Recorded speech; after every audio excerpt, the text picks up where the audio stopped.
Un cordiale benvenuto a tutti! In questa nuova puntata del nostro format Mestiere Artigiano proseguiamo il nostro viaggio nel mondo delle imprese artigiane, sempre alla scoperta di realtà produttive sconosciute ai più. Oggi torniamo a Sciacca per occuparci della lavorazione del corallo, la più importante forma di artigianato tipico del territorio. Il corallo di Sciacca è forse il più misterioso che esista in natura e ha origini e caratteristiche uniche al mondo. Entreremo nel laboratorio dell'azienda Nocito, dove si lavora il corallo, pensate, dalla fine dell'Ottocento. E con Laura Di Giovanna scopriremo le antiche tecniche di lavorazione dei maestri corallari, che tagliano, smussano, lavorano uno ad uno i minuti rami di corallo fossile totalmente ecosostenibile. Si tratta di un'azienda del settore preziosi che commercializza le proprie creazioni anche all'estero, soprattutto in Giappone. E a proposito di internazionalizzazione, subito dopo avremo ospite il direttore generale dell'ICE, l'Istituto per il Commercio Estero, che ci fornirà qualche dato circa l'esportazione dei prodotti siciliani all'estero. Partiamo subito con le immagini da Sciacca.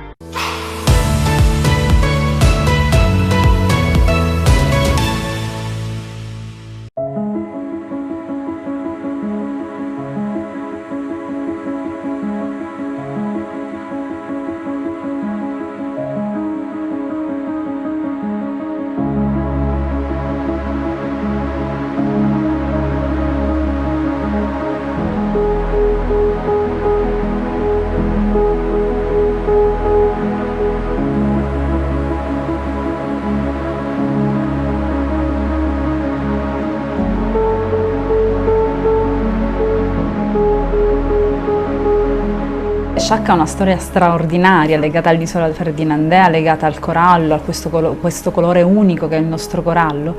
ma l'incontro magico fu quando sono andata al Museo Pepoli di Trapani e conobbi il mio maestro, quello che fu poi il mio maestro, Pratimiro Fiorenza,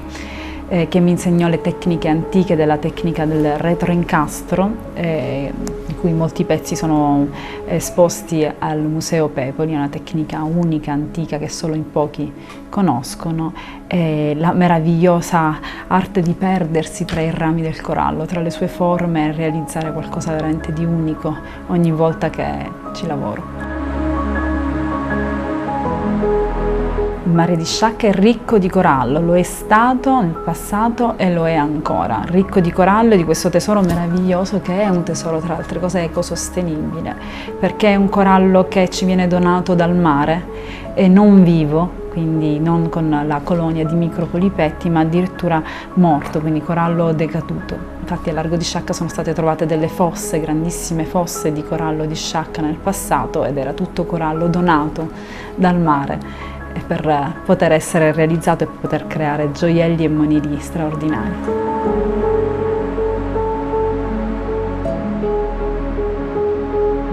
Per poterlo lavorare abbiamo bisogno di frese diamantate, perché? Perché riescono a scalfire la superficie senza surriscaldarla e senza bruciarla, perché chiaramente alle alte temperature il corallo si decompone e quindi abbiamo bisogno di lavorarlo con frese diamantate. Alcune lavorazioni vogliono anche dell'acqua durante ad esempio la fase di foratura o di taglio, esistono delle frese a disco con uno spruzzo di acqua che permettono di abbassare la temperatura.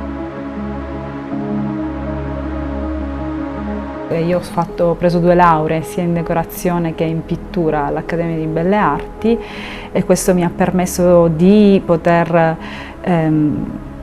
far uscire dai rami tutto ciò che io ho dentro, nel mio animo, quello che voglio esprimere, perché pur essendo l'incisione del corallo un'arte minore, in realtà racchiude in sé tutte le arti maggiori e bisogna avere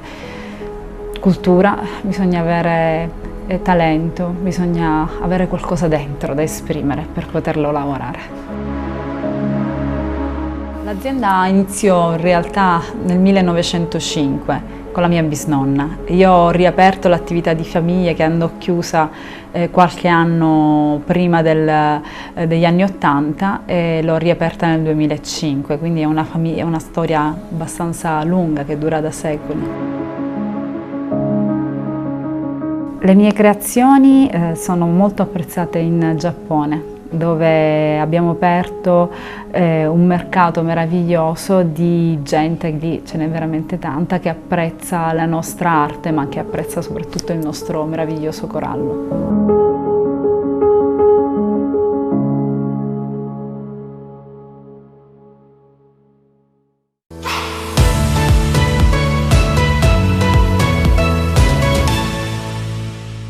Benvenuti in studio Mestiere Artigiano e continuiamo a parlare di questo prezioso millenario corallo e degli altri prodotti dell'artigianato siciliano esportati in tutto il mondo. E lo facciamo con l'ospite di oggi che vedo già collegato da Roma, il direttore generale dell'agenzia ICE, Roberto Luongo, al quale chiedo subito quanto è importante per le nostre imprese l'internazionalizzazione dei prodotti.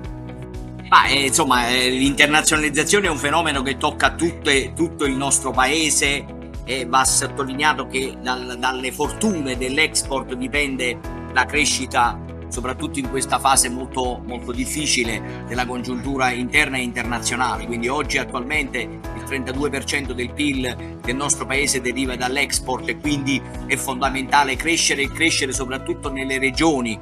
del Mezzogiorno, nelle 8 regioni del Mezzogiorno che ancora oggi, nonostante la crescita travolgente degli ultimi anni del nostro export, incidono ancora per meno del 10%. Quindi siamo molto interessati, soprattutto noi dell'ICE, a verificare che questa crescita sia importante. Per la stessa ragione dico che oggi il contributo della regione Sicilia all'export nazionale, io vado a memoria, ma siamo intorno al 2,6%, 2,7% del totale dell'export nazionale, che all'interno delle 8 regioni del Mezzogiorno, che incidono per circa il 10%, è ancora abbastanza limitato, soprattutto perché c'è una componente molto forte di trasformazione degli idrocarburi che voi conoscete e sapete bene come e quanto possono incidere. Quindi la risposta è sì, è fondamentale la crescita, accompagnare la crescita dell'export della Sicilia, soprattutto non solo in quelli che sono i classici prodotti del Made in Italy,